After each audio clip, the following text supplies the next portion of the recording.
Po kush imponon vlerat? Më interesojnë të ditë, a imponon vlerat politika, aspekti ekonomik, i pasuri, i famshmi, kur flas për të famshmit, nënkuptoj aktorët, sportistët, këngëtarët e kështu me radhë? Po, kështu, kryesisht ky debati më i madh shoqëror edhe në sociologji është që a është shoqëria që bën individin apo individi shoqërinë. Dhe flitet për një dualizëm këtu tash ndoshta mos përdormi të tepër autor ku edhe ka njerëz që thonë shoqëria ndryshon individin edhe gjithçka o sistem edhe shoqëri, edhe ku kryesisht kishte më qenë koncepti social,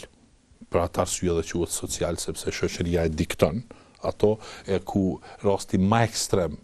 i këtij koncepti është komunizmi. E rasti më ekstrem i komunizmit tash kish më qenë komunizmi i Bashkimit Sovjetik, kurse nëse individi imponon vlerat edhe ka vlerat e veta, atëherë flasim për një shoqëri më liberale në këtë rast, ku individi ka drejtën e shprehjes, drejtën e sjelljes tij, edhe për një tash nëse flasim për rastin tjetër, anës tjetër, kish më qenë sistemi kapitalist amerikan, nëse thirremi në të kaluarën, pra në dy polet amerikan dhe komunist, pra njëri e përfason ku shoqëria dikton individin, kurse tjetri e përfason ku individi e ka ndikimin e madh në shoqëri.